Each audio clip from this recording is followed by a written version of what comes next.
with Holy Spirit. Grand, Grand Rising, Elizabeth. Grand Today Rising. is December the what, 14th? Yes. Today is December 14th. I want to welcome everybody to the show who'll be watching this later.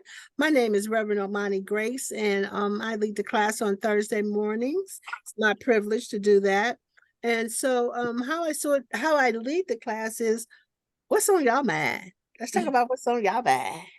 And then whatever's on y'all mind and what y'all dealing with, like as the holidays kick in, it's really a space of creation, a space of completion, a space of reflection. Yeah. That's really what's going on. So, like, what do you want to reflect on? What did you get done or didn't get done? Is that how you say that? What did you do or didn't do? Yeah, Yeah. get done or didn't get done. Yeah, that's good. That's good. For this year. And yeah, what are you looking forward to? And what are you not going to carry over with you? And what part did you learn this? What did you learn this year? What did you keep? That's what I want to talk about. What y'all want to talk about? This morning, I was listening to this book that I recently bought on audio and Audible, and one thing that kept resonating with me is because sometimes when we have a calling on our life to do some things, sometimes we fear what it is that we need to do, and the Bible says that perfect love casts out all fear, and God has not given us the spirit of fear. And so, one thing she said is that because we are born in God's image and after his likeness, we are wired for love because God is love. Mm-hmm. And we're wired for love, but fear is something that we learn that is not a Mm-hmm. part of our DNA, not a Mm-hmm. part of the structure that God made us from. Mm-hmm. That was one thing that resonated with me, that we are wired for love and we then learn fear. And so I'm going into 2024. That's one thing that I've learned like over the last weeks, because I had to step out of my comfort zone and start doing what I know that I need to do. Mm-hmm. In order for me to do that, I cast out the fear, because God has not given me the spirit of fear. And so now I'm treading down fear, and anything that comes up against me that even remotely looks like fear, I'm casting down. I'm Yes. casting down those imaginations that exalts itself or tries to exalt itself against the knowledge of God and who he is. But one of the things I've been given, Stacy, is I experienced the dark night of the soul, but it was about me really learning how to navigate spiritually, mentally, emotionally, and physically on the planet, right? Yeah. So in that breakdown, I had to relook everything, starting with spirit, right? And I'm a Buddhist, right? I've been a Buddhist 50 years, right? I became a Buddhist when I was 19. And um but one of the assignments that I was given on my journey, I did a 10-day fast because in the dark night of the soul, I got lost. I didn't know what the hell was going on with none of my mojo working, all the things I used to create things to make it happen. It was just bad, all bad. And I went to church, was guided to go to church. And Reverend Shahira, she's a teacher, preacher, she just God started talking about some of y'all is in the wilderness. And I went, Earth, right? Anyway, the wilderness is like, yeah, you don't know which way to go. You don't lost everything. You don't know which way. I was like, okay, I'm having that. That's what this is. Because I didn't know what it was until that point. But one of my assignments, Stacy, was to read the Bible. Right. I did a 10-day fast, no food, but if you really know me, you know I'm a foodie. So to go 10 days with no food was a phenomena, right? For real, right? But I did it, and what I got, because that was something my mom used to always say. She would always say, we always ate dinner together. And sometimes my mom wouldn't eat with us. And we go, Mom, why are you not eating? She's like, baby, I'm fasting right now. We like, fasting? Why are you doing that? She was like, because when there's a stronghold on your life, you should fast. Mhm. I was like, oh, okay. So when my mom had passed, which caused my huge breakdown. So I heard her say, do a fast. So that's why I did the fast. Well, girl, when I came out of the fast, the first thing I got was a Bible. I was on the ground laughing. I was laughing so hard. I'm like, I did not eat for 10 days. And my answer is the Bible. I was like, okay, this is a joke. The whole universe got a joke. But I took it on, right? Because that's what I was told to do. That was my answer. So I started reading the Bible. And I learned a lot. I learned a lot. And my thing is communication. That's my, like some people sing, my deal is communication. I love being in communication. I love being in powerful communication. I read everything. So the Bible was what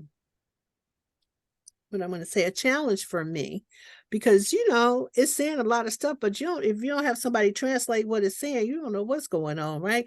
Especially when I got in the beginning, so and so begot so and so begot so and so begot. I knew it was a song, but I'm like, what? It's like that sounds like a song to me. So and so begot so. I was like, hey, what's going on with all this begotten? Right. And there's different parts of the Bible, because I read so much, I could feel the rhythm. I could feel the undercurrent that was in it. Well, as I continue to read, and I'm with you, love and fear cannot live in the same space. They cannot live together. But what I started to challenge in the Bible was the word fear God. And that people preach a lot, fear God. And I couldn't understand what, so I would call my friends who were really, into Christianity, and I'll go, okay, what does this mean? And I'm just saying this because the fear, I'm saying this because you got to really examine internally where that belief could get collapsed. The fear with the love can get collapsed, right? So when I would call them up and I would go, why? Fear and love can't live in the same space. So why is the Bible? And I hear so many preachers preaching fear God. And they would say, oh, they don't mean fear like that. They mean fear like awe and reverence. Oh, okay. Well, wait a minute. I must don't know what fear means. So let me look up fear. That's who I am. I must don't know what fear means, because I've never had the experience of fear being awe and reverence. I have fear as run.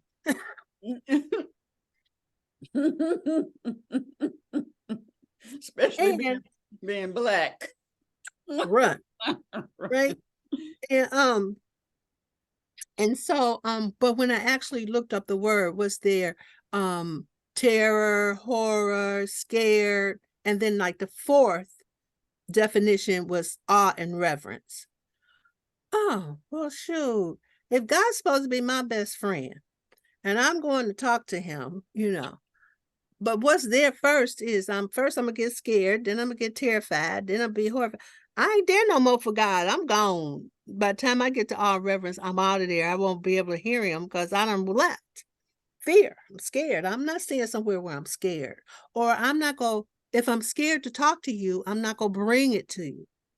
But what I did for myself in the reading of it, I started every place I saw fear, I replaced it with awe or reverence or awe or reverence. And I want you to know the Bible started to come alive for me, because it was like you were saying, there was no fear. There's no fear. God didn't create you with the spirit of fear. Okay, well, how did all this fear get in the Bible then? God didn't create that. That's okay. Who put that there? And so that's the thing. I had to really go in for myself and examine my beliefs about fear, right? But when I got myself in the presence of awe and reverence for God, like even when I say it now, like a love arises in me that's like, oh, okay, God. I get like that about God. Okay, God. Right. So I just want to say all of that to say I can hear totally what you're saying, because it's not, God is not a God of fear. He's a God of love, totally, all the time, everywhere. So it's like, yeah. So a lot of places I would call my friends up, even my brother who's been a minister, when I got to, I forgot where it was. I think I was going into they were coming out of the wilderness, and they were coming out of the wilderness, and God told them to go over there and kill all the men, women, and children and bring me the gold and the silver. I was like, nah, God ain't telling you to kill no people. Who, huh? That can't be right. Right. And so I would call my friends up who were Christian and go, okay, so y'all, what does this mean? Because I'm clear I don't get it. And but they didn't really know themselves. Most people have been spoon-fed Christianity. They don't really have read it for themselves or examining it for themselves.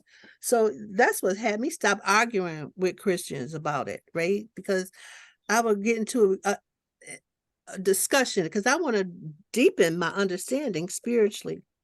And then after we start going back and forth, I would go, have you read the Bible? They tell me no. Okay, no, we can't talk. You ain't read it. How you know? You just repeating back something somebody told you.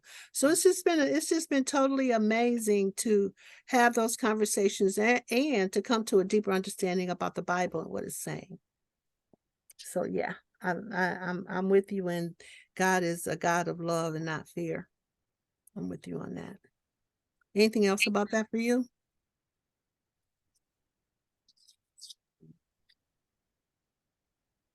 I don't know. It's just so much that over the last couple of weeks, I've just been totally like I've been totally moving myself in the direction of making sure that the thoughts that I think are positive thoughts, and making sure that I align those thoughts with what I want for my life, and to speak positive things into my life, and to make sure that I do my affirmations and cause things to happen in our lives. Because me being a nurse, I am so like I'm on the spiritual side and I'm on the scientific side, because the scientific side in and of itself basically for me shows me who God is from the perspective of science. And when we look at us being born in God's image and after his likeness, it means that our whole DNA structure, our genes, and everything is patterned after God. And so, looking at it scientifically speaking, when you start talking about genes and DNA and thought processes, you can't have a thought without a thinker. So, God, when in his creation, he thought about what he was going to create, and then all he had to do was speak it, and it was done. And so, I'm learning to get my thought process aligned with God, even though his thoughts are high above ours and ways apart. Because we have limited abilities, we can take the thoughts that God tell us to think about and use those thoughts, and they don't do anything but have a positive impact on our lives. And so all of these years, you'll read certain scriptures and you'll say, oh, okay, I see. But how deep do you see it? And I'm finding that I'm seeing the scriptures from a deeper revelation than I have in many, many years before. That is so good. And it becomes a little emotional too, sometimes, because Yes. it's like an awakening. Yes. And to understand that our DNA and our genes and our thought processes is basically one thing in and of itself, that when we speak something out of our mouths, we're allowing the positivity of what's out there in the atmosphere of the universe, because we whatever we think or whatever we speak comes back to us, is so powerful, because we can create our own successes. We can create a harmony within ourselves, and we can make things happen in our lives that I never thought possible. Because before I was like, okay, I see this, I see that now, but now I see, because of how powerful God is, and me born in his image and after his likeness, how powerful I am. The power that I have to change my thought process, to change my life, changes my DNA, changes my structure. Like people who have like ailments going on in their bodies, we know that if we change our lifestyle, we change the way we eat, and that we change the way our bodies react. Because if you feed your body a lot of unhealthy stuff, your body's going to say, what are you giving me? What is that? I don't recognize that. So it's going to do damage to your body. But when you feed your body life from the life source, from whole foods, then we all know that what it's going to do, we're going to have a positive impact. And so the same thing is true with our minds. When we feed our minds positive thoughts, and we allow ourselves to make that a part of our DNA structure, then our DNA changes. And it's like, I don't know if you ever heard of epigenetics. Anybody ever heard of epigenetics? Mm-hmm. That has become Yes. powerful to me. Mm-hmm.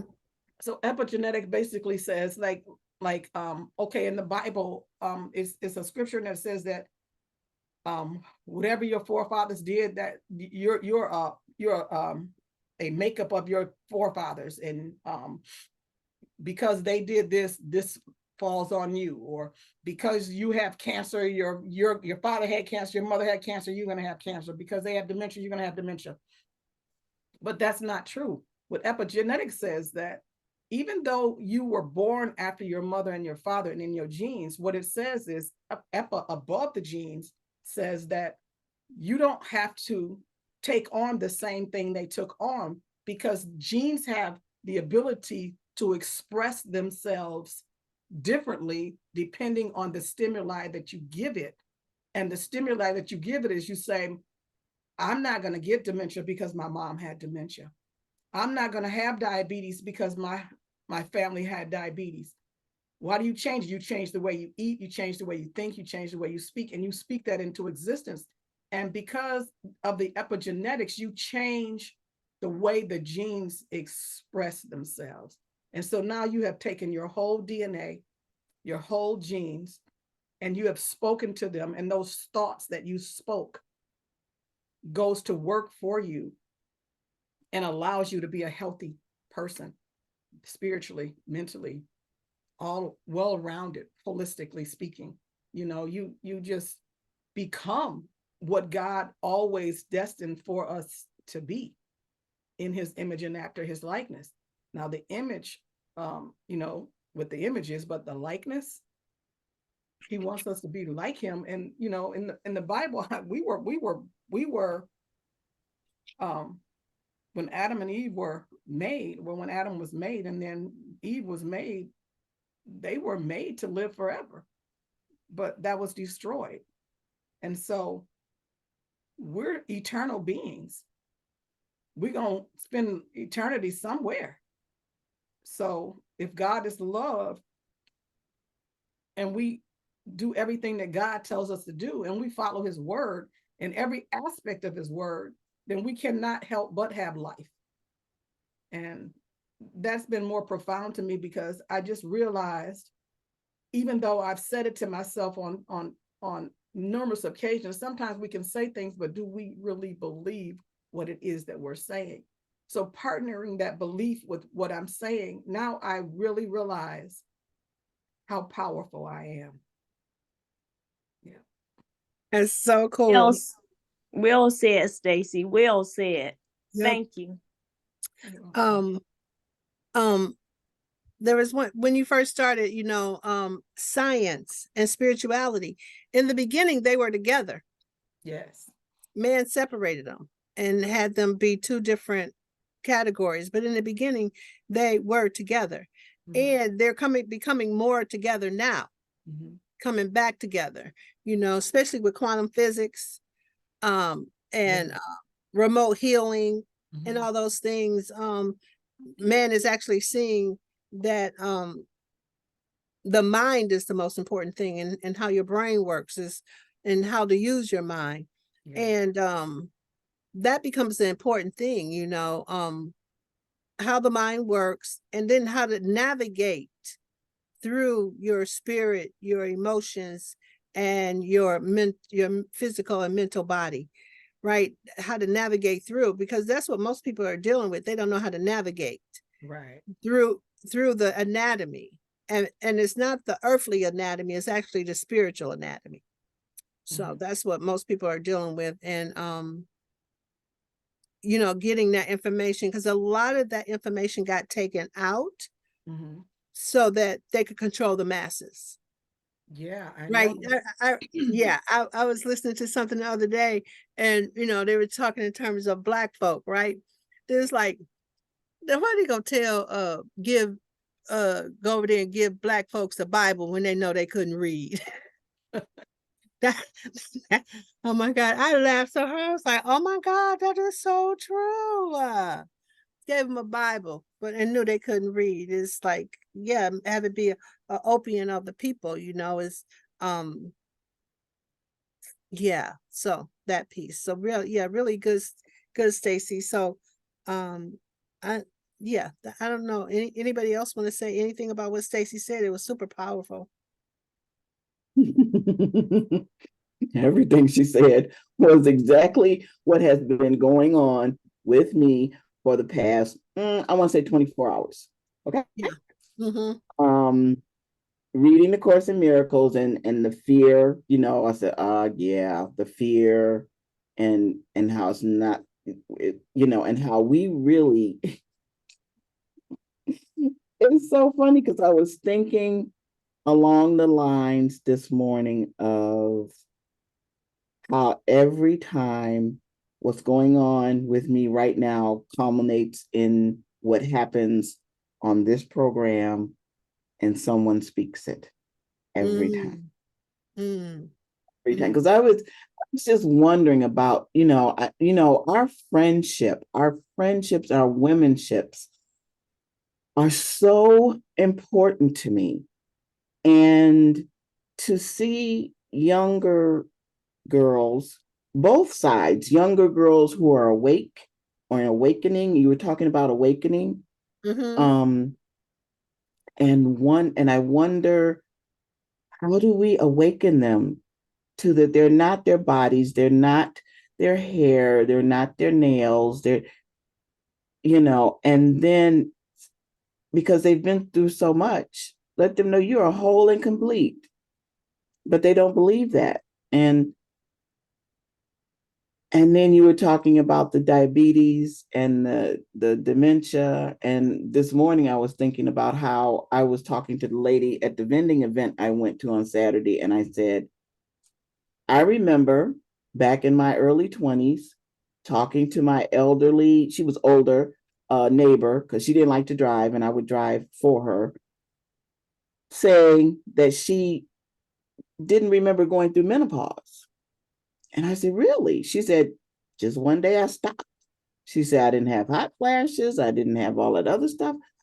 And I remember making the decision. When I think back, I made the decision, oh, I'm going to be just like that. And guess what? Just like that. I had no hot flashes. Just one day I stopped. Awesome. Pretty amazing. Yeah. Yeah. Because it's go ahead. I'm sorry. Go ahead. Oh, that's okay. And the dementia, my mother had it. But no, I'm not doing that. And the diabetes, I am, putting in, no, not here. I think because my mother stopped living, stopped learning. That's when that set in, that being in the house all the time and not going anywhere and being in her own head, even though she was a very religious woman, she was very religious. But yeah. Well, So everything. It was just Stacy was saying too about planting. What seeds are you sowing?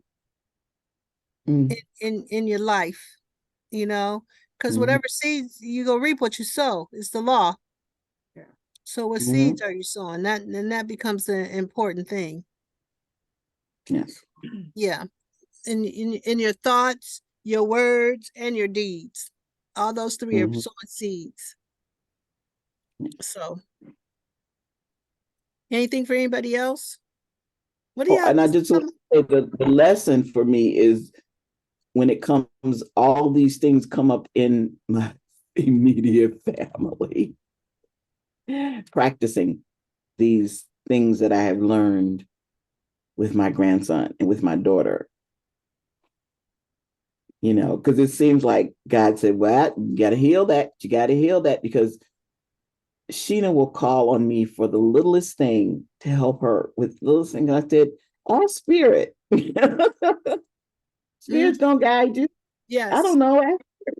Yes. So Yes. it's Yeah. tremendous. That's one of the things, Stacy, that we learned in the Course of Miracles, in the Trinity, the Father, the Son, and the Holy Spirit.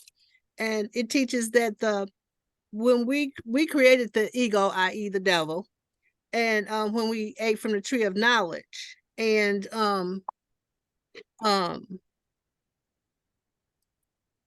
I lost my whole train of thought. However, the Holy Spirit was created to be our bridge back to God. Because like you were saying, God is so far, there out there, right? But the Course of Miracles teaches that if you use the Holy Spirit, call in the Holy Spirit is the bridge that connects you back to God. So it'll have your connection be super, super powerful when you use it that way. Like another aspect of the anatomy of spirit and how spirit works. Because mostly nobody ever tells us how spirit works, right? Sort of like prayer. No. And like nobody ever tells you how to pray. Right. Right. And there is a method to praying. There is a definite approach, a way that you approach God. Right. So that's important too. So good morning, Lolly. So what else y'all got on your mind for this year? They're rising. Anything you guys want to talk about? Like this? You know what? I What? would like to share a treat that I received yesterday. Okay. I got a call from my sister-in-law Mm-hmm. and her daughter. And her daughter has a 3-year-old. But however, the daughter, she lost her husband last year. So the baby doesn't have a dad right now, physically, birth father.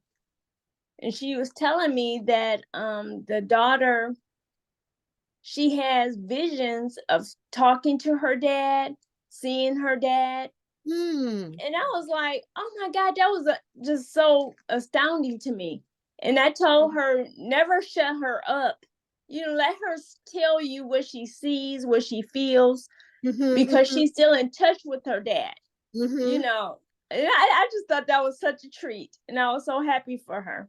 That is good, right? Yeah. Yeah, right there. A lot of people, it seems like around this time of year, people start to deal with death and grieving and in that whole sadness and Right. abandonment. Like this time of year seems to bring that whole kind of feeling on people. Right. Yeah, especially if they haven't trained themselves to get caught up in the fray. Right. Exactly. Yeah, the holiday fray. Right, because we had talked about that, I think earlier this week, how people have actually started to create it and design it another kind of way. Yeah, right. Design it another kind of way, because it's really about honoring our friends and our family and being in the celebration of that. Exactly. That's Exactly. really what it's really all about. Yeah, and today too, on another note, my cousin has been diagnosed, quote unquote, with Alzheimer's. And her doctor is going to have a Zoom call with her and her family, to tell us how to handle her, my cousin. Mhm. And I thought that was kind of neat. You know, we're all going to talk to her doctor on how to treat her. You know, so I thought that was just cute. You know, a nice little addition to, you know, working with family, you know. Oh, that's really great. You got a lot of working with family going on, don't you? Right, exactly. That's true. That, Yeah. but so if you really look at your life though, at different parts of your life, you you sometimes things are like, I call them class. What class are you in? Like right now, you in family. You're in the class of how to be powerful in family. That's your class, right? Sometimes you're in Yes. a class called finance. You got to get your finance together. So you be in finance class. Sometimes your relationship sucks. So you find out you in a relationship class, right? Um, uh, like Stacy was talking, you like she's really dealing with her spirituality and taking it to another level of revelation. So she's in all things spiritual class, right? That's so everybody, if you really look at your life, right, you start to what class. So my spirit, I just heard my spirit say, yeah, what class you in? My class I'm in is how to make a power move. That's the class I'm in. I'm making a power move. So yeah, and the attitude, because sometimes even though we say we want change, it's difficult to change. Yeah, yeah, Yes, ma'am. Yes, ma'am. yeah. How when you got to change, what's your process of change? Mine is I'm a go, but I'm a kick, I'm a scream, I'm a spit a little bit, I'm gonna fall out, then I'm gonna get myself together. I'm gonna have a little tantrum, and then I'm gonna get myself together, and I'm gonna go do the darn thing, right? So Right. that's usually my process. What's your process for change? Like when you got to change something, what, you know, because that actually becomes the thing that's important when, I heard it when Stacy was sharing too, is like, what's your process for like thinking? Like one of the things that what's his name? Deepak Chopra said, who's the thinker of the thought? You having a thought, but where'd the thought come from? Who's the thinker of the thought, right? And well, okay, so now we know it's God. We just read that last night in the circle. You know, the light of God is in your mind because he put it there.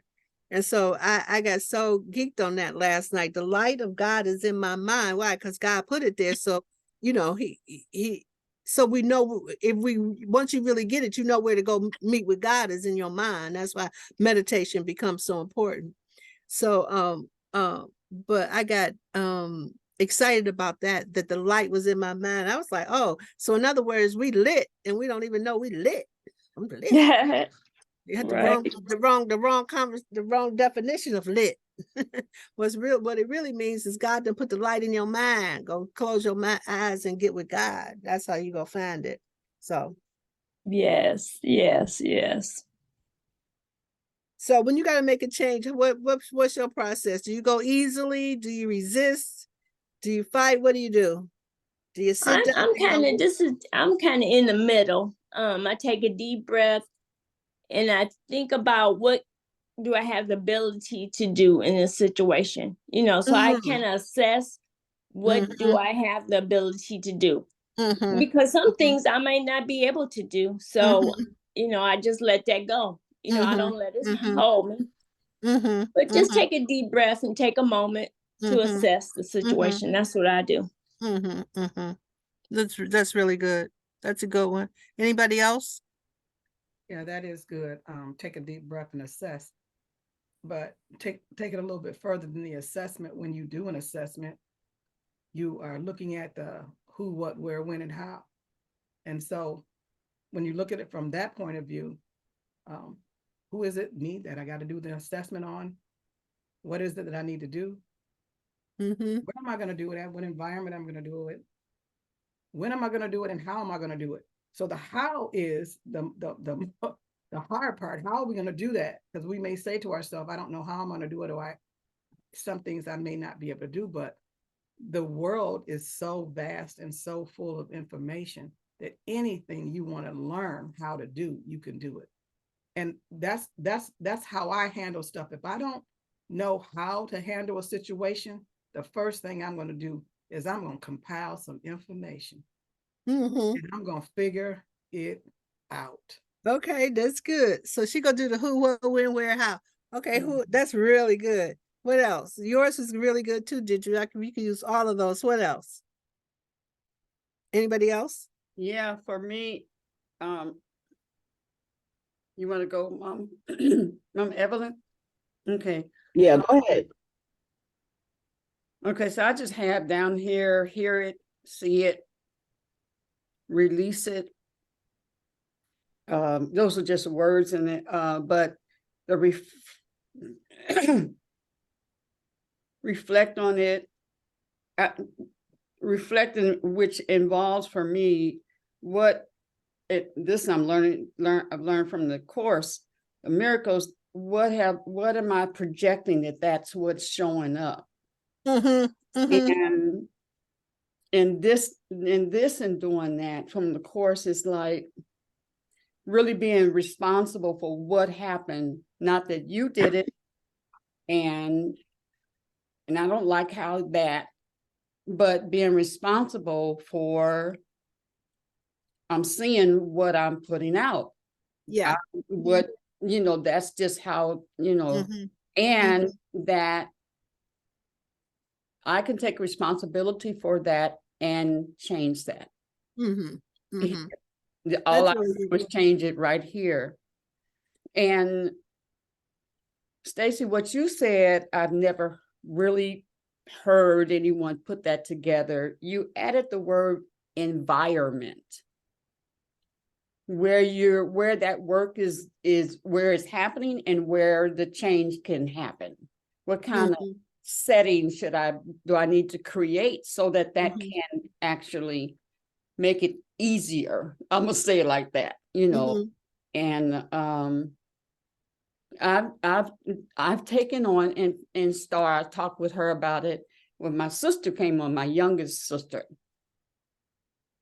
And I realized that we've not given her a chance, Mm. that we see her like when she was born. And my mom used to say, "You're the one that made her like that," because I'm the oldest, she's the youngest and stuff. And so, you're baby and all that kind of stuff. But I ain't did that. Stop saying that and stuff. But now I really see that because we have not released her. For being a baby. Come on. Yeah, we've not released her. Come And on. everything that she says or do, there's a judgment around it. And so I would talk, and I said, I realized, what if that was being done to us? If we lived in the life that we have in our family created around her, even with issues and the brain and the aneurysm, all that kind of stuff, we created how we're going to deal with that. And the bottom line is that how would I feel if I was hearing what I said to her? Mm. How would I feel? And it was just a different way of looking, and a responsible way of looking at it. That I'm creating what I say to her, what I'm thinking about her. I'm creating that relationship of what that's going to be. And I need you to change so I don't have to deal with myself about how I'm thinking. So That's good, G. That's good, Queen. That's really good. Yeah, that's really good. Y'all about to have a breakthrough with that young one lady, yes, yeah, right? yeah, Right. yeah, So powerful. So So so that powerful. basically says that if we change our thought process and our mind, it exuded in our environment and people feel it. yeah, And because because love is so powerful, yeah, when we work on ourselves and we allow ourselves to think all of these love thoughts, it exudes from us. And we can't help but, it can't help but be penetrated in our environment, and people can't help but feel it and gravitate to it. And I've noticed in the last weeks or so, what I've been telling myself is, I am going to watch what I say come out of my mouth, Yeah. because what you say come out of your mouth is so powerful. Our tongue has life and death in it. And we have to choose which one we're going to put out. Are we going to speak life, or are we going to speak death? Mhm. And so when we speak life, you bring life into your atmosphere. And Yes. you allow people to live freely without judgment. And that's another thing. Judgment. We should never judge anybody, because we don't know what they're going through. We don't know what they've been through, what they're dealing with in their mind, and what they need to work out of their mind to bring themselves to the places where they should be and where we should be. As you know, judgment begins in the house of God. God is the one that does the judgment. If we judge people, they feel less than. So what you do is you show love, and love takes care of everything. Well, okay, so now you took me to Matthew, because when I got to Matthew in the Bible, I was like, well, here go all the answers right here. We don't need to go no further, right? It's in Matthew, he's like, I am the light. That's in Matthew. If God take care of the birds and the bees, he'll take care of you. That's in Matthew's.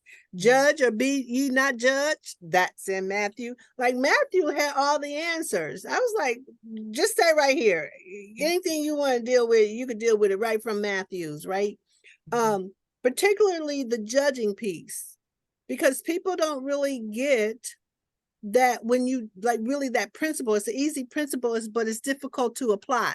To judge, if you judge, you're going to be judged. So we don't really get that when I judge somebody, then on down the line, somebody judged me, then I want to be all upset and out of pocket because they done judged me. Well, I'm always left with, okay, so where did I judge first? Because for me to get judged, then I had to have judged. And that's how I really start to get a grip on it, because what you're saying is really, really important, and that is the languaging. Yeah. And we don't really understand what we're saying and the implications of what we're saying and the impact of our words. We don't get it. We don't get it at all. And it's really important. But it was going back to the conversation that we started. Like you guys were saying, like when you're going through your process, how do you go through the process, right? And everybody said different things, see the how, the what, the, everybody, said different things. But there's one piece that was missing for me, and that was one of the things that I really take on in my process, like after I do all my falling down, and get myself clear, because I have to clear myself first. I'm as much as I know, when I'm dealing with something, when it comes up, I have to break it down until I can get to the point where I am clear so spirit can speak through me, right? And before I didn't know that process, but now I know that process. But the one key piece that was missing, you guys, is who we are going to be in the matter. That piece, who you're going to be in the matter, because that's who we are. We want to go do something. We go do something to make it happen. But the biggest question is, okay, these are the steps I need to take. But in taking these steps, who am I going to be in the matter? Because if I'm taking those steps and who I'm being is a complaint, my process won't have a lot of power. If I'm complaining the whole time I'm going through something. If I'm not present the whole time I'm going through something, it won't have as much power and impact. So for me, always the question is, who am I going to be in the matter? So I just wanted to put that inside of that process that we were looking at. I wanted to share, as well that I'm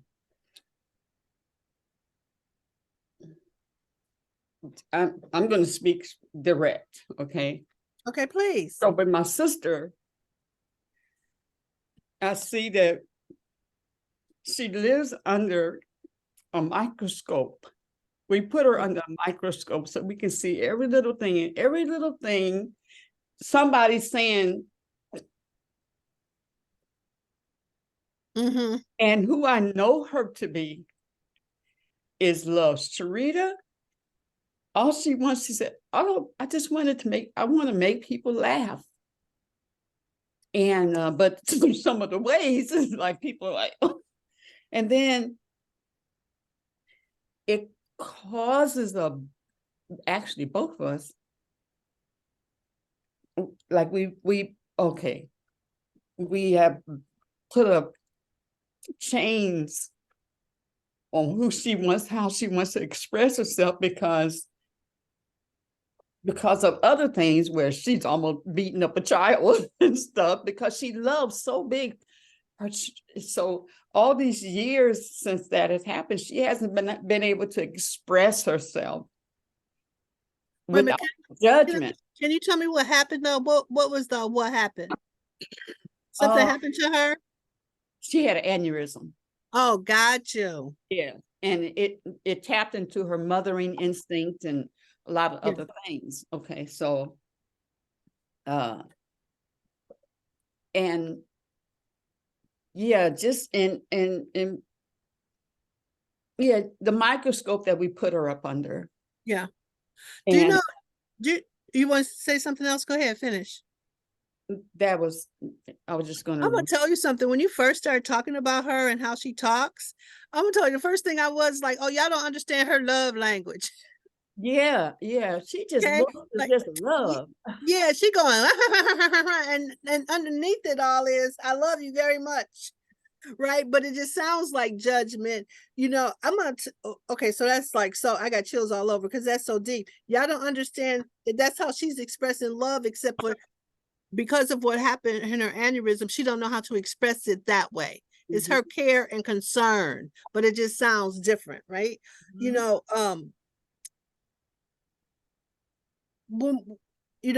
when I had the opportunity to really examine like the people in my life, and listen, this is the deal. The term is for everybody else. Sheila knows this term, but for everybody else is your already always way of listening.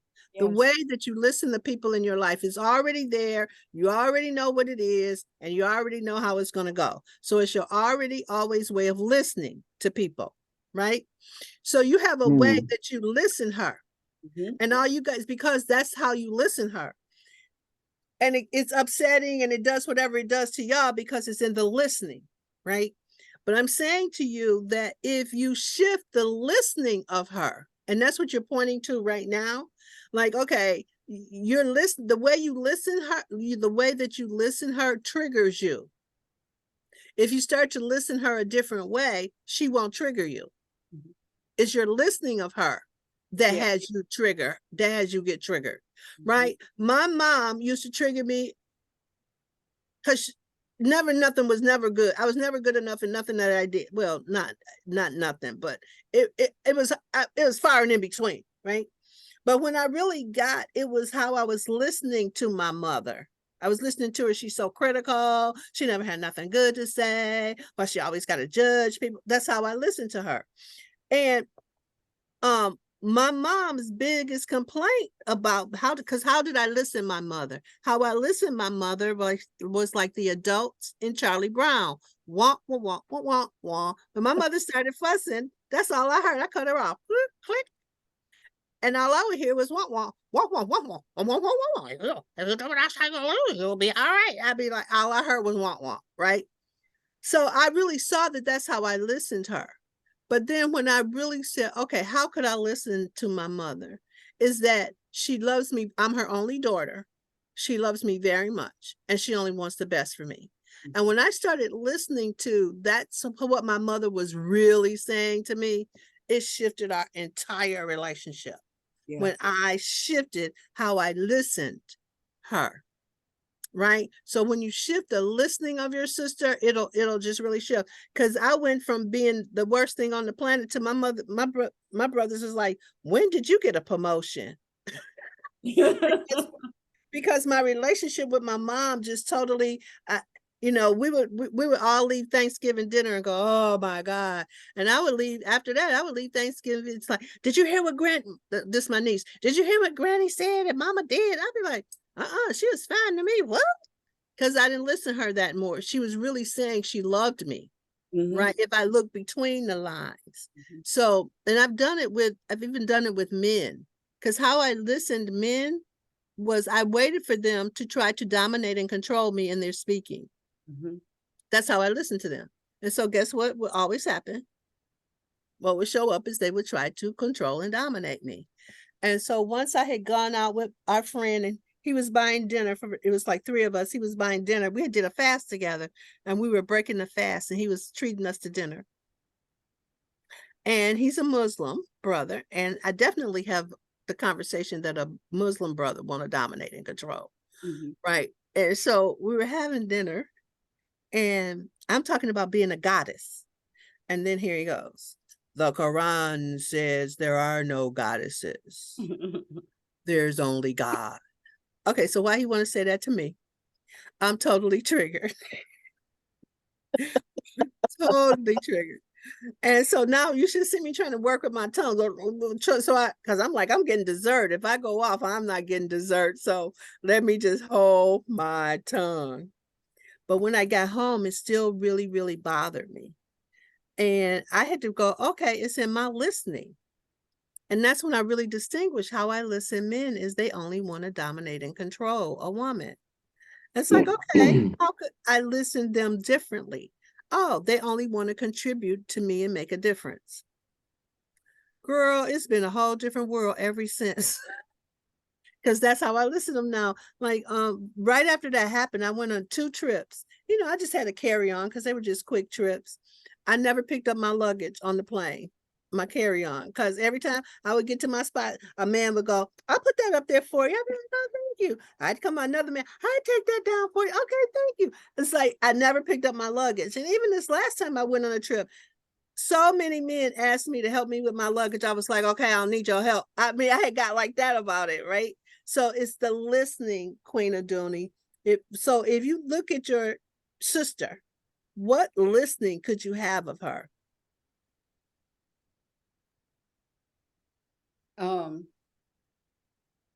Love, generosity, fun.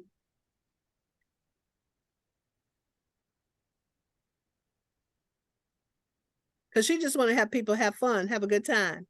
You want to make you laugh? She wants to share everything that she can. Okay. Yeah. Okay. And I can listen to her as interesting. Interesting. Isn't that cool? Because even when she says the stuff that gets you going, you could go, that's interesting. What was that? How did you define? I was trying to write down what you were saying and I missed some of it. It was always something and then way of listening. Always. Already. Always way of listening. You know, always way of listening. And if you really look in your life, you have an always way of listening everybody in your life. When you see them coming, you already know what's about to go down, because it's how you listen to them. You already know. You see them, you see their name come up on the phone. Oh God, here I go. Yes. You already know. Yes. I already know. Some people, you're already always is like, because how you listen to them is we about to have a good time and enjoy each other. So it's our listening. And one of the things about that we don't understand about languaging is listening grants speaking. We think the speaking is the most important piece. The most important piece is how we listen. You ever tried to talk to somebody and they didn't want to hear what you had to say? You should stop talking because there's no listening. You cannot speak into no listening. You can't speak into it. There's this, right? But if you have an opening and generous listening for people, you can. But as soon as you start talking to somebody and they go, that, how it sounds is talk to the hand. They don't even say that no more, but that's what it really turned into is talk to the hand. They're not hearing you no more. So you start to really get, it's like how people are listening you and how you are listening others becomes very important inside of communication. Ooh, Yeah, yeah. that is so powerful because it's how do I talk about this without crying? I don't. Just No. Okay, go ahead. Just let it go. When you have a breakdown in a relationship, Mm-hmm. the breakdown comes from the communication and the way people are listening to you or the what they say. So I have a breakdown in a relationship between me and my brother. Mm. The breakdown started at the end of February last year. And I know why it started. And the relationship has been broken ever since. And so, because of what I heard him say to me, and I'm just going to tell the whole story, period. Okay, go ahead. Chase. I have been giving, okay, so my brother lives with my mom, and my mom has dementia. He's been taking care of her. Okay. He decided that he was going to take care of her when he had an epiphany and said, oh, I need a job, I need some money. Oh, okay, here's this job over here. And the people offer him a job and it's staying in a house with somebody 24/7 basically. And he was like, oh, why should I do that when I can go take care of my mom? My mom needs me. So that was good. Went to stay with my mom. He lives with her, been living with her since 2019, 2020, somewhere around that time, taking care of her. And she has dementia. And he had problems with his back because he had an injury on the job. So he couldn't work. So he's sitting around waiting, collecting disability, not from the accident on the job. It was the job that he had in addition to the disability that was helping him supplement his income. And because he had that injury, he couldn't go back to work because he's waiting for, people to determine how much money he's going to get, whole disability process of getting compensated for the injury that you sustained on the job. So when he decided to go take care of mom, I was like, okay, so what can I do to help? Because I have a husband that's 20 years older than me. I have 3 grandchildren that I adopted, and I have a whole life over here that people are looking for me to help them. How can I help in the process while he's over there? So I decided that I would help him because my mom didn't need any financial help. She had all the money she needed to take care of her bills. He just needed to be the one to manage it. And so we decided that he was going to be the one to manage it because I don't want to manage nobody's money. So while he's doing this, I say to myself, how can I help? And I decided that I would give him a certain amount of money a month. So it started off at $500, then it went to $800. Then somehow it went to $1,500 and then $1,800 and back down to $1,500 a month for almost a year and a half. I'm giving freely of my own money. And I kept telling my brother, because of the type of work that I do, I had to sue to get my money. And I was like, they're not paying me my money. So I had a lump sum of money that I was drawing from, that I was paying him from, but I hadn't seen the money going down. And you know how you have to predict how your future is going to be based on how much money it costs for you to live every month and how much you got left and how much you're going to, be able to live with. So I said to him, if they don't pay me this money, I can't keep giving you this money every month because my income, I'm not working. I was working on being a coach and, I was working on putting money in certain places so that I could do what it was that I wanted to do, to be a coach. And so I said, I can't keep giving it to you. And he says to me, well, let me know about 3 or 4 months before you're going to cut the money off, before you cut the money off. So that's Okay, what. why are you talking like your brother? That's what he said. No, I want to know. Just don't leave me like high and dry. I want to know. So I said, oh, okay. I said, but my way, when I heard him say that, I heard him, but I wasn't particularly concerned about the way he wanted me to tell him. My way of telling him is, I'm saying, I can't keep giving you this money. I let him know it's September. They ain't been giving me my money all along. November, tell them the same thing. January, tell them the same thing. I can't keep giving you this money. And so February, the end of February, I said, Michael, I can't keep giving you this money. I said, I've been telling you a long time that I can't keep giving you this money anymore. And what you gonna do? You just what are you trying to say? You ain't giving me no more money? I'm like, I said, I'll give you one more payment of $1,500. And after I give you this payment, I can't give you any more money after that. And he was furious and mad at me and cut off all communication with me because of the money. And Wow. to this day, I have not been able to talk to them. So a whole thing came out of this because me being a nurse wanted to help him with my mom, but his kind of helping and my kind of helping is two different things because I couldn't be over there full time to help her. So I figure I'll help you and maybe that'll make it easier for you to help her and so on and so forth. But now my mom is like he sends me a text this morning and he says, I just want to let you know exactly what the text says. FYI, your mom is turning for the worse. Thought I should let you know that, even though we're not on speaking terms. So I say, so how am I supposed to use this information that you're giving me? Do you want me to wait until she goes to respite again before I can see her? He won't let you see her? He won't let me come. He doesn't, and I said he won't let me, but the barrier that he sets up for me to come there freely is a barrier because he don't want me there. And so he'll say with one breath, I'm never going to stop you from coming seeing your mom. But what he does is different than what he says. And so it keeps me from not going there. So I have to wait until she go to respite. What's respite?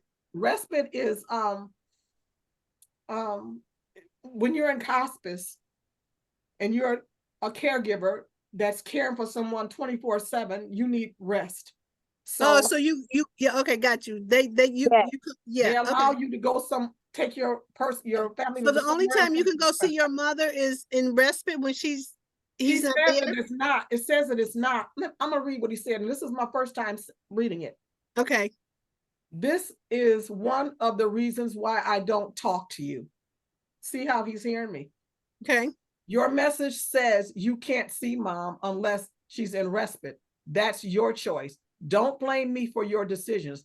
Every time you came to this house unannounced, except for once, I said that you couldn't come in the house any other time. I unlocked the door and let you come right on in.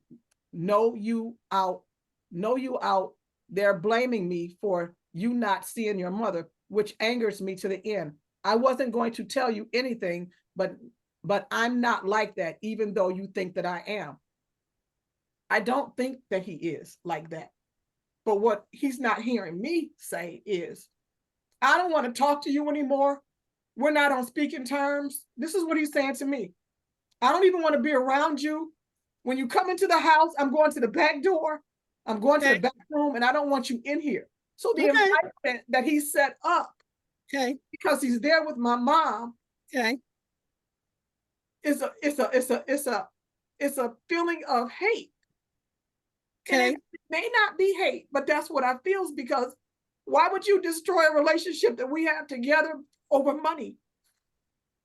You know, or whatever I could have said to you or whatever. Why would you take that and destroy that relationship that we have? And now we can't speak to each other, that you can only tell me what's going on with mom. Now he's thinking that even though you think that I'm trying to stop you, he don't realize what he's doing and what he's saying, because he said to me over the phone one day, the best thing I think for you to do is just wait until she goes to hospice and go over there and see her, because really, you know, when I offered some help for my mom, really there's no need for you to come here and see her, because there's really nothing you can do but just sit here and look at her.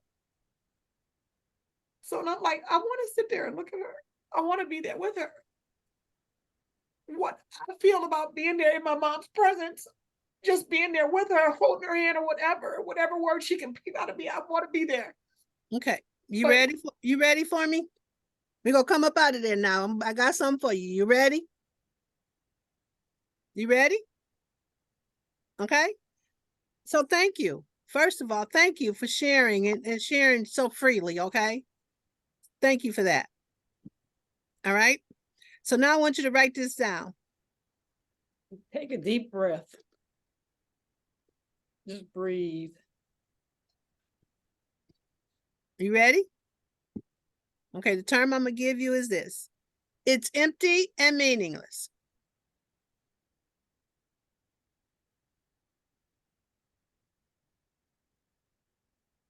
You got that? And it's empty and meaningless. And it's empty and meaningless. That it's empty and meaningless. It's empty and meaningless. Mhm. And it's empty and meaningless. That it's empty and meaningless. It's empty and meaningless. And it's empty and meaninglessly. What It's else? okay. So I'm gonna say it again. It's empty and meaningless. And it's empty and meaningless. That it's empty and meaningless.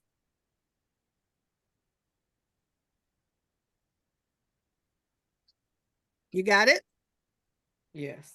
Okay, so now let's look at this. You have given what your brother is saying and who he's being a whole lot of meaning. Can you see that? You've given it a whole lot of meaning. The interactions y'all have had, you've given it a whole lot of meaning. You even said this is so perfect because you even said this early. Do you know it doesn't mean anything until you say what it means? You got to say, he don't want me over there. He don't want me to see my mother. That's what you're saying. So if that's what you say, then that's what you go get, right? We know that. You know that. You started the conversation out with that. Right? So now you got to, now I'm screaming at you right now because I got to get inside of your all this you got going on. But nothing, okay, you talked about the power of your word and it doesn't mean anything. You get to say what it means. And so let me give you an example of what I'm talking about. There's a story, they talk about 3 umpires, right? And they want to know, they ask the umpire, how do you know whether it's a strike or not? When the pitcher throws the ball, how do you know if it's a strike or not? Well, the first umpire says, I call him like I see him. He called a strike like he see the strike, right? The next one says, I call it like it is, right? The third umpire says, it ain't nothing till I call it. Can you get that? Your brother is doing whatever he's doing, but you get to say how you go respond to it. Could nothing stop him? No, nobody could stop me from seeing my mother. You can go in the back room. You could stew till you get bluish. That shirt you got on right now. I would not care. Do not let, oh, girl, I got chills all over. Okay, I'm screaming about to, I don't even know you that well, Stacey, but I'm about to scream at you right now because this is critical information that you need to know. Okay, listen.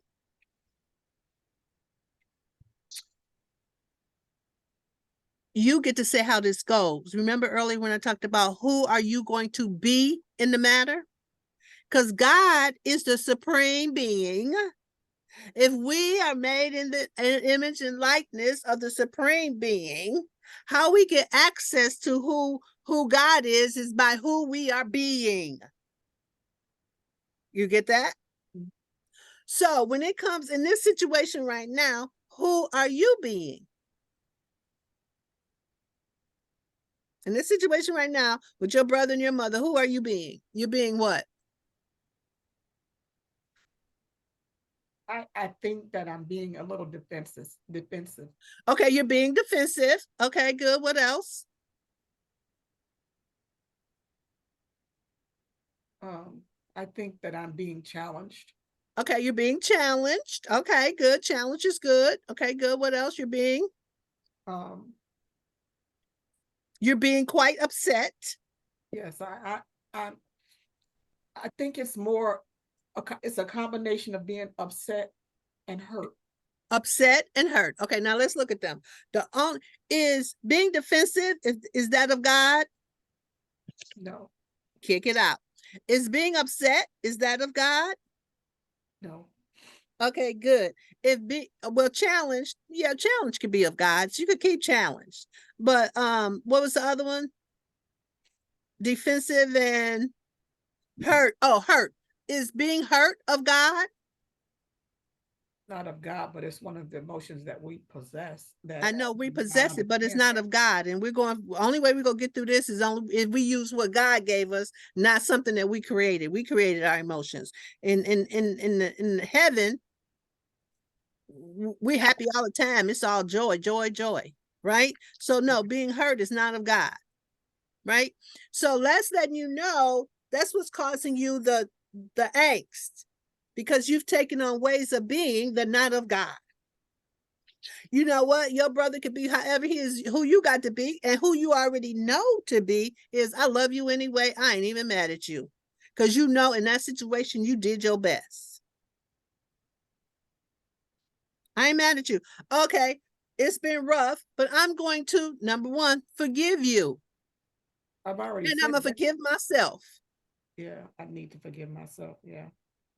Okay? You got to forgive him for acting a fool and forgive yourself for buying the foolishness.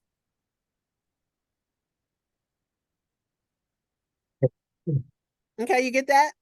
Hold on. Yeah. Hold on 1 second, Lakeisha. I'll call you. I love her. She raised her hand, honey, but she be adamant about having her hand raised. Okay, so Stacy, you get what I'm saying? Give it back to me so I know you got it. What you get out of the conversation we just had. To sum it up is to not let my emotions take control of the situation, and to do what I need to do and to show love to him in my forgiveness of him and me forgiving myself and doing what I need to do to go see my mom. Okay, good. That's that. Okay, can you see that's what you got to do? Okay, it was something that you said though. You don't have to show him love. You have to, here we go again. You got to be love. When you walk to that door, he gonna be, all you gotta do is look at him and send him love and light, period. That's all he get from you. It's the experience, love and light. I love Holy Spirit, how Holy Spirit work in my life. This morning, I got up and go, is it this book? Is it this book? You don't never give me a book, but whatever I look at, I always end up using it. Right? So when you start talking, before we end this call today, we're gonna do a exercise to reclaim it's a reclaiming our heart exercise. Wait a minute, it might be another. I think no, that ain't the one. It was it's a loving kindness, practicing loving kindness and how to practice loving kindness. And so we're going to do that today. But Stacy, good job getting that clear for yourself, and go see your mom and go be with your mom, and don't let him do anything other than that. And the other thing you got to really work on before you go in there. Okay, I'm gonna give you your lines. I'm just gonna tell you what your lines are. If you follow my lines, you'll get in and it won't be a problem. You'll get in and get out with no problem, okay? Number one, when you get ready to step in that house, you ask the Holy Spirit to go before you. Come Okay? on now. You ask the Holy Spirit to go before you. You say your hellos or whatever, he start talking crazy, and you just say, before you even say anything to him, you ask the Holy Spirit to speak through you. Right? Before you even go, you breathe in peace and you breathe out love. And you don't let yourself get off. You're going to be on a square. Your square is the square of peace and love, because that's what your mama need. Peace and love. I don't care what happened inside of that house. You don't get off of the square called peace and love. If you think you need to get off the square called peace and love, hightail it up out of there and come back another day when you can stand in peace and love. You got your lines? Yes. Okay, good. Go forth and do stuff, and then I want to know how that goes, because that's going to be off the chart. He ain't going to even know how to handle you, because you ain't coming in there. You go in there clean, and he ain't going to know what to do with you being clean in spirit. Yeah, I See, think most of it has been me, because I'm going in knowing he doesn't really want a relationship with me. Not that he wants to stop my relationship with God. I mean, with my mom. He doesn't want to have a relationship with me. So I'm going in with the mindset is, I can't believe my brother don't want to have a relationship with me. And so that hurts me so much that it has kept me away. No, listen, he don't want okay, well, I'm laughing. It ain't that he don't want a relationship with you. He mad because he can't have a relationship with your money no more. It ain't you, it's your money. Yeah, yeah. All right, it ain't you, it's your money. But that hurts. I know, but listen, look, okay, let's look at this clearly. I get hyped over this kind of stuff. Let's look at this clearly. When somebody is like that, why would you be hurt like that? Because they just showed you something about who they are. That's Yeah. his journey. And when people show you who they are, believe them. Believe them. Come on, girl. Yes, believe it. Right? The And so then that don't have you don't cut up because they cutting up. You got to keep being who you know yourself to be and how you walking in the world a particular kind of way. Don't let nobody take you off your walk. Because I love He giving. done took you all the way off your walk. That's the part, is I love giving. And it's like when you get to the point when you can't give, and then people want to just like not have anything to do with you anymore because of it. It's like, wow. Okay, but listen, that's the part the other day when you start talking about giving, I could hear I could hear it. I could hear it. I asked you about that. Because giving and receiving are the same.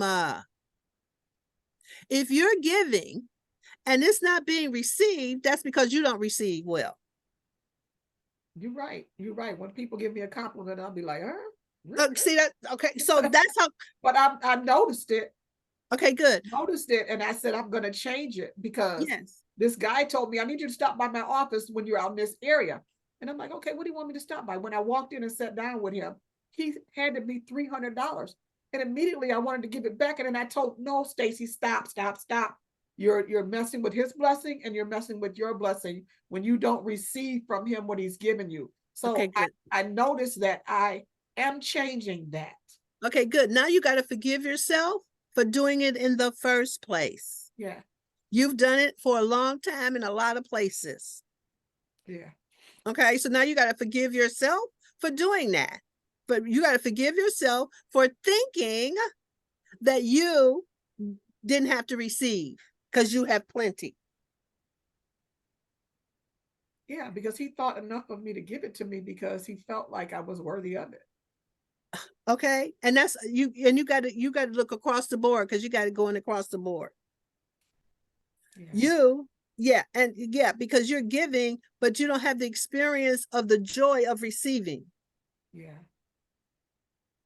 Right? Yeah, To the I'm point knocking that that wall down. Trust me, I'm knocking that wall down because I have so many things that I know from all the seeds that I've sown that needs to come back to me.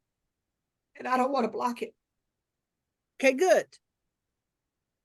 And you can't block it unless you're giving to get.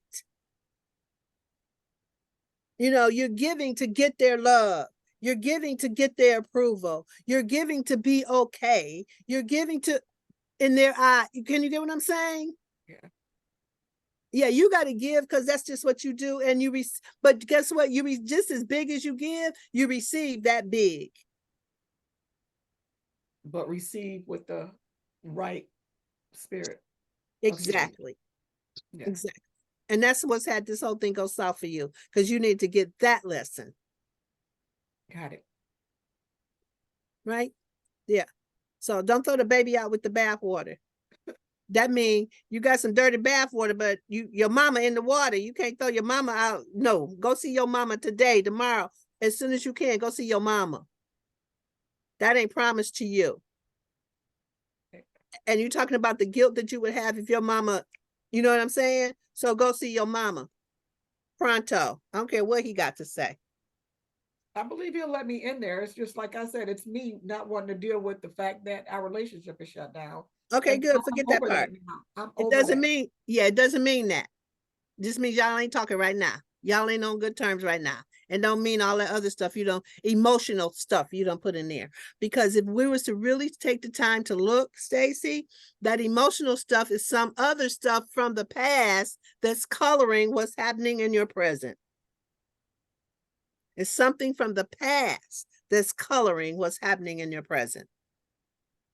Okay? And we can look at that another time. But right now, we got to get you in to see your I'm mom. gonna find out what it is. Okay, good. We have to look. You have to look for it. Yeah, I'm gonna look for it. Okay, good. All right, Lakeisha, what Thank you want? you. I want to say thank you, thank You- you, thank you, thank You're you. welcome, welcome, welcome. That's the Holy Spirit, girl. I That's know what it. you I do. know it. Awesome. Go ahead, Lakeisha. So all I wanted to say was welcome, Stacy. Girl, you've been officially initiated. Girl, you've been officially initiated. You know For what I'm this saying? She done transformation, let you I got have a it. transformation That's today. what we go through. She gets Put your seatbelt on. Because Lakeisha, you told me I love Transformation Thursday, and I gotta get there. I was like, no, no, no. And then this morning I was laying on the bed, it was like 1:45, and I was listening to this book. And I'm like, all I heard was Keisha, I love Transformation on Thursday. I gotta get on. Started walking toward my computer. I said, I need a transformation. And you got a transformation too. Really good job. Yes, girl, you've been initiated. That makes Lakeisha so happy. Because Lakeisha be like, hell no, Reverend Omani will let you have it. Okay, y'all don't need to be scared of me though. Don't be scared. Just come I on, let's do the work and win. I'm about doing the work and winning. That's what I'm about. Okay, y'all. So listen, Stacy, this is so great. Because one of the things I got this morning was doing an exercise around loving kindness, right? So we're gonna do this exercise. Let me see how they got it set up here, because this just explains this. Okay. So the practice of loving kindness involves 4 steps. First, the first step is, I'm gonna read it and then we're gonna go back and do it, okay? The first step is sending loving kindness to yourself.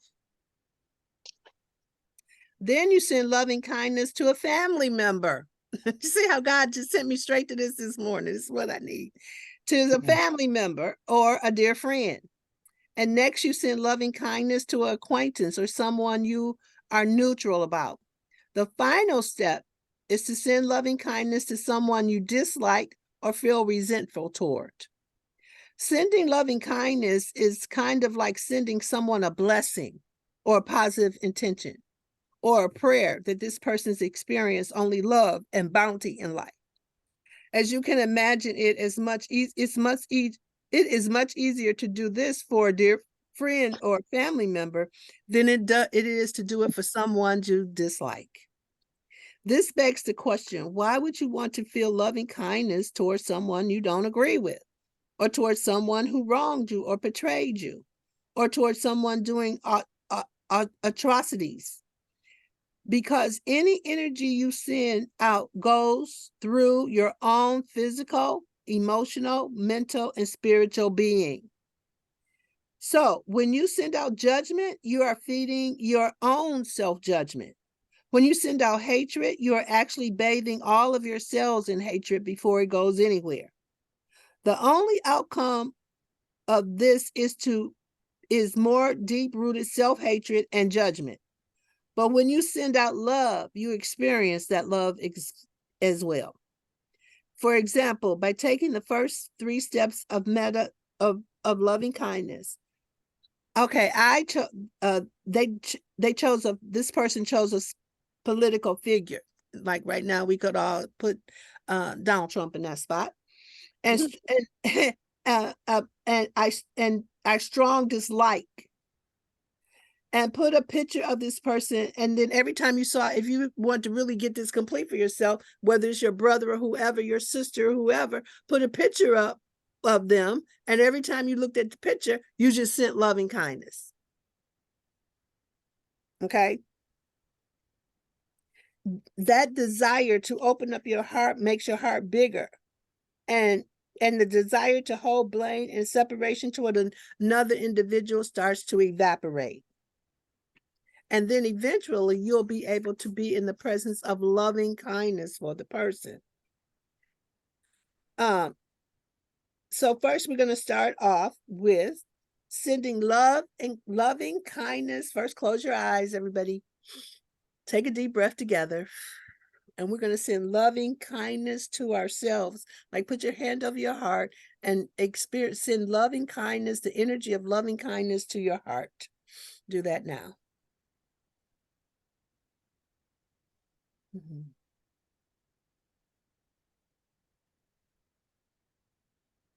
Now I want you to send loving kindness to a family member. Sending loving kindness to my sister. Loving kindness to a family member. And I want you to also just continue to think about it. Put all these people, everything I'm saying into your mind's eye, including yourself, a family member, put a dear friend in the circle. And anyone else that you have love and gratitude for. And we're going to just take a few seconds and allow that loving kindness energy to build. And then as you feel it build, feel it moving out towards them, and the loving kindness coming back to you. Sending the loving kindness out to them and sending it back to you. Now anchor this feeling in your body. And say to yourself, I'm sending loving kindness to, and whoever's in your circle, say their names. And then say, my wish is that they experience only love and happiness in this life.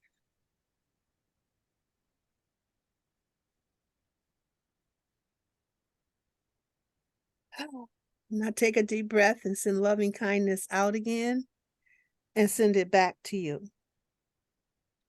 Now picture yourself the same sense of loving kindness towards someone you feel neutral about, or just toward an acquaintance, a co-worker.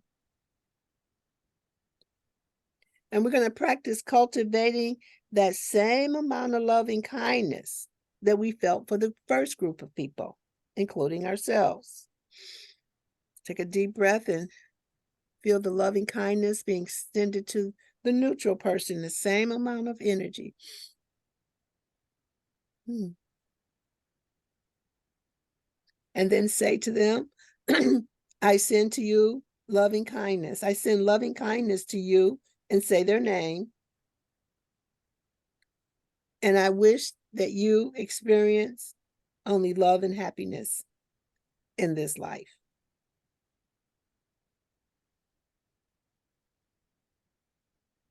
Now we're going to do ourselves again. We're going to do the same wish for ourselves again. But this time we're going to take a little more time.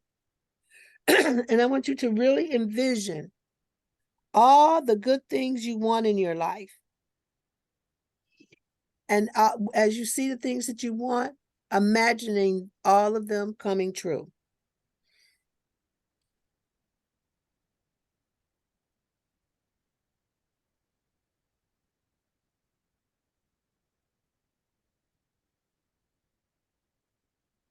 Now send loving kindness from the top of your head to the tip of your toes.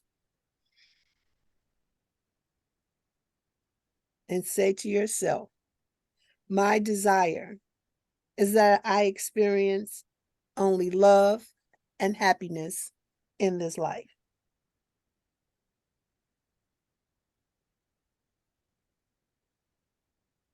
Now the last and final step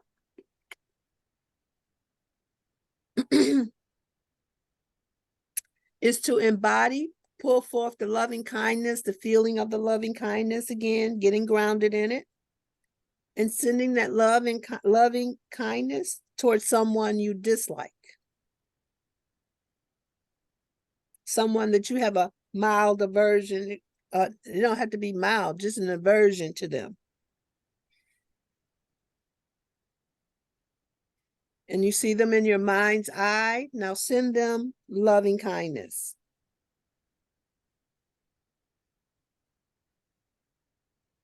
And and say to them, my wish is that you experience only love and happiness in this life.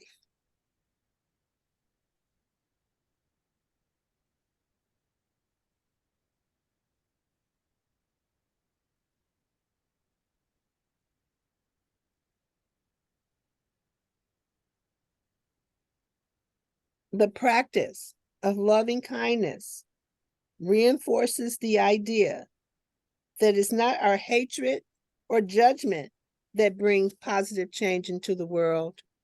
It is our presence and capacity to love unconditionally that does that. Choosing to be compassionate towards someone does not mean you agree with them or agree with their actions. It means your authentic heart honors their authentic heart. The love and light that's in you honors the love and light that's in them.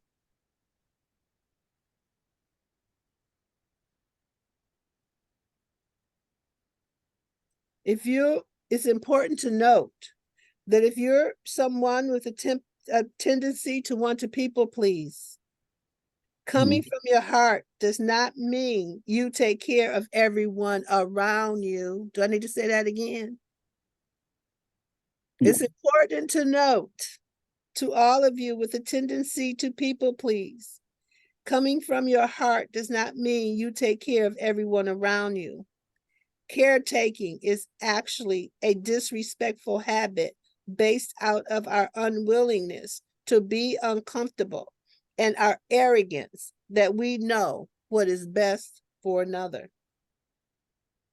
This loving kindness meditation is a healing act of honoring everyone, including yourself, for where they are, instead honoring them from where they are and where you are, instead of trying to fix them or have it be better for them. And you can do this practice over and over, doing it the same way that we just did it. When you can open your heart, it breaks old habits born out of fear and illusions and transform those fears and illusions into new habits and new practices of radically self-honoring and self and loving kindness. Practice sending loving kindness to yourself more, so that with each breath, your heart pumps compassion, self-acceptance, and love through every molecule in your body.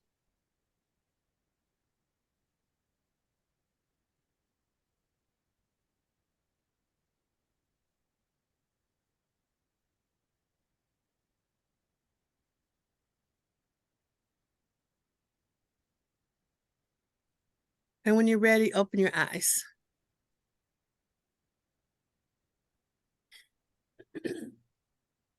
Okay, how was that? And what you guys get out of that exercise? I like to go. Okay, go. Go, Lolly, go. Just returning back to love is so huge, because it's sometimes when we get so built up on whatever feeling or emotion Okay, that hold on. I'm a little coach and say I. I Talk right. about Thank I. you. You're Thank you. welcome. I sometimes I get really built up in the emotion I'm feeling, whether that's anger, whether that's being annoyed, whatever it is that gets built up, and then I'm just like, that's just all these people, get on my nerves, blah, blah, blah. And then I was like, wait, return back to love. Hold on, return back to love. And it was interesting that this was the topic for today, and everybody was talking about it, because at first I was like, this is useful in life. I'm glad we're talking about this, blah, blah, blah, all that stuff. And then I didn't think that within this conversation today, someone was going to do something that just really, like, I got an email, and it just put me on tip. And then I was like, but it is literally in the midst of this conversation. So I'm like, return back to love, return back to peace. Mhm.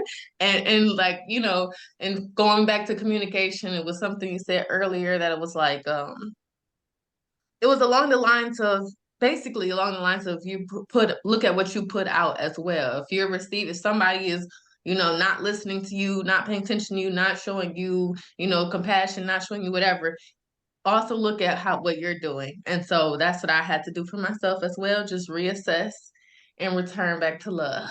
And so every time it heightens up in me, I'm return back to love. It's like a little in music, like when you're editing, it's compression, when you just kind of like tighten it back up in, everything is like all the little waves are all outside, you just tighten it back in. This is so great, Lolly. I think you got to flip it around. Mm-hmm. Like you got return back to love. Love ain't down there, love up here. Yeah, you're right. Okay, so you got to turn it around. Yes. Because if you go down, because that's the lower level. Yeah. And so you got to return the love, go up higher. Mm-hmm. Okay. Yeah. Oh, Yes. girl, I'm gonna tell you something. Your ego slick too. It's gonna try to make you think you're doing the right thing. Return the love. Go. Love is up. Can you see that? Love is up. That's good, Lolly. Love is up. You be hyped because the other way you're being on the side of the lower vibration emotionally. That's really good. Good catch. And that's for everybody. Mhm. Okay, good. What else, you guys, about that exercise? What you see, what you feel, what you get out of it? Class is almost done, so we go complete. Evelyn, where you go? Okay, never put her in no meditation. I love her so much. There she go. Hey. Hey, Evelyn. Hey. Okay, you guys, what Mm. did y'all get out of the meditation? Anybody else besides Lolly? No? Just sending love to myself first. Yeah. Mm. And I think that's really important because I know that that we're supposed to love the Lord our God with all our heart, mind, soul, and strength, and to love our neighbors as ourselves. And we can't love our neighbors without loving ourselves first. Wait a minute. Hey, Stacy, that's another one that's in Matthew. He was our buddy. There's another one that's in Matthew. That one right there. And I really got present too. We really don't love ourselves because it's clear we don't love our neighbor. As a matter of fact, we don't even know who our neighbor is. So how about that? So right. And so yeah, that's so good. So good. Okay, Sister Deirdre. I'm sorry. Greetings. Oh, Greetings. someone want to say something else? Queen go after you. Okay. All right. I received, I felt so full and honored to send myself love. I was like, that felt really good. I was like, okay, all right, I can do this. Not only just the love, the kindness, loving kindness. Oh my God. So right. I can send myself love, but it's some hard love. It's tough love. It ain't sweet and kind. Right. Like you better get so this. Thank you. Yeah, thank you. Thank you. So remember the loving, the kindness. And our homework is going to be every day. Today, everybody got to do something kind for themselves. Yeah. Do something kind for yourself today. Okay, Queen, how about you? Just the two things we talking about Matthew. Mm-hmm. Think about in the New Testament, Matthew is the 10 Commandments. Because if you do what, you're just expounding on how to live a wonderful life like that. Mm-hmm. And then I was thinking about loving kindness, that you really didn't have to add all the other words, where I need to be peace and all that, because if you got the loving kindness, it takes care of all of it. Takes all care of all of it. Mm-hmm. It does. Mm-hmm. Yeah, really good. Okay, Lakeisha, Sharonda, Maureen, anything for you guys?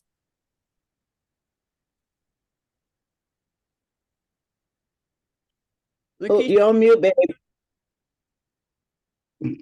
It felt really good to give, love to myself. and then to also send it to other people.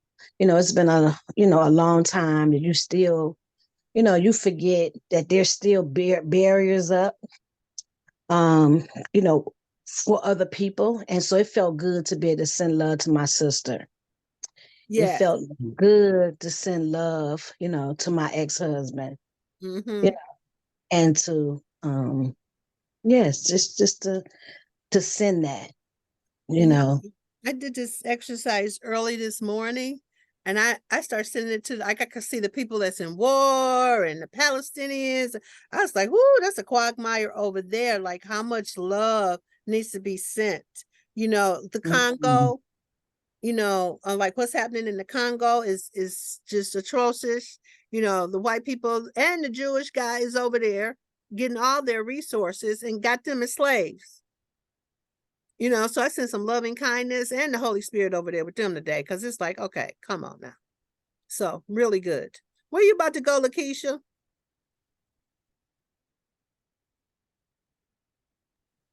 I have a senior event to go to with the seniors. We're going to play bingo with the seniors and feed them. And so I got to go buy some gifts, the giveaways, and go find some food. All right. Have a good event. Thank you. Okay. Anybody else want to say something? Because we're just about at that hour. Yeah. Mama Razia sends her love. All right. Thank you, Mama Razia. We receiving. Mwah. Got it right back. Yeah. Maureen, I like the fact that I was but hard pressed. Evelyn, hold on one second. Maureen, she put hers in the chat. Oh shoot, the chat went away just that fast. Hold on, Maureen. I'll get it in the chat. Maureen said, I felt a break in the metaphysical box my spirit is banging around in, then physical lightning. Awesome. Sending that love, wow. loving kindness. That's awesome. Expanded the Cool. box so you can have some room to move around. Very good. Yeah. Like between you and Lolly, we expanded the box. Lolly going up and down, you going side to side, so our box got bigger. Okay, Evelyn. Oh no, I was just saying it took me a minute to think of somebody I was indifferent towards. So I like that. Like, Oh who could yeah. I be? Yeah. Yeah, who could I be mad at right here so I can send them some love and kind? Girl, I don't have a shortage of that. I don't have a shortage of that. All right. Okay, y'all. Thank you, Holy Spirit. Class was awesome today. I'm glad everybody Yes. got something out of it that was worth their while. That's really good. I just got to keep trusting and following. That has been my challenge all year with this class. To let it do what it do. Let it do what it do, baby. Thank you for trusting and following, because it's given me a breakthrough today, and I really appreciate it. Yeah, you look lighter. Yeah. Smiling, lighter. Okay, that's really, really good. Really, really good. Really, really good. I'm so happy. All right, Queen. All of us, you sharing, Stacy, it helped all of us in Yes. what we're dealing with in our lives. Yep, and you too, Queen, because Queen, you brought it to the table too today. So it just started to mush all around and started to reveal what really needed to be talked about today. And I can hear Spirit saying to me, that's how come I have to ask y'all what's on y'all mind. Because when I deal with what's on y'all mind, then class gets to be extraordinary, because Spirit will move to have y'all get and receive what there is to get and receive, and me too. So, Deirdre, you want to say something? You got your hand? Yes, I just it's on a different vein, but Stacy has been trying to join WhatsApp with us. And I've been trying to get her connected, but some way I'm having a little struggle. Honey. So if someone, she's in. Oh, is she? Oh, okay, great. Okay. I've been in WhatsApp, and what my question is, and maybe I don't know if you guys have a WhatsApp group specific to all of us being able to communicate back and forth with each other within a group setting or not. Great Rising Elizabeth. I'm not in that group yet. Like, I saw it from you, Queen Aduna. I saw you, but I don't see everybody else. So I'm not actually, if there's a group, I'm not actually in the group, but I'm on WhatsApp with the ability to be invited to the group. So I think that an invitation has to be sent to me to the group and not to individuals in particular. Oh, so I must have Accepted her as an individual. asked from Sheila. Yeah. I'll Yeah. take care of that. Thanks. Yeah, as an individual rather than in a group. Yeah. Okay. All right, y'all. It's 10 o'clock. All right, all right, all right. Whew. Woo! Good stuff, good stuff, good stuff. Yes. Mm, Hmm. let's see, where are we at? We're halfway through the year. I mean, through the month. Yes. Yeah. Yes, So we are. it was just good. I don't have anything to say, but return to love. Love and kindness. Yes. That's just today, love and kindness. Yes. We walk in that. So give yourself a big hug of love and kindness. Oh, Dietrich, you need to say something? No, that's her Looked hand. at that. I should have lowered my hand. No, I'm fine. Thank you. Yes. Are we still together on Sunday? What'd you say? Are we still are we still getting together on Sunday? What happens? What's supposed to happen Sunday? I'm looking at, because today's the 4th. Aren't we supposed to be like having a little party or Well, didn't we say this? we're not, because we haven't talked about it. Hey, what? Here I go. What party? Yeah, okay. All right. And now Wheelie's birthday is Saturday. Birthday celebration. Okay. Where's that? Well, Is she still in California? Is she home? she's here. Oh, I don't know. She's here. Oh, yeah. Oh, I wanted to say her message today. Did you, to those who get it, it was so profound, exactly what we were talking about. The message is love is a gift to the world, is my gift to the world. I fill myself with love and I send that love out into the world. How others treat me is their path, and how I react is mine. Yep, that's it. Same thing. Oh, that was good. Yeah. Yep, perfect. So hug Dr. the world. Wayne Dyer. Oh, yeah. Hug the world. Come on, y'all. Hug the world. Hug the world. Sprinkle all kind of goodness and send that love to all of the seniors as our girl goes and love on them. Peace. Yeah. Okay, y'all. Thank you. Love you. Good morning. Love you guys. Okay, love you too. Yep. See you Bye-bye. tomorrow. Okay, peace.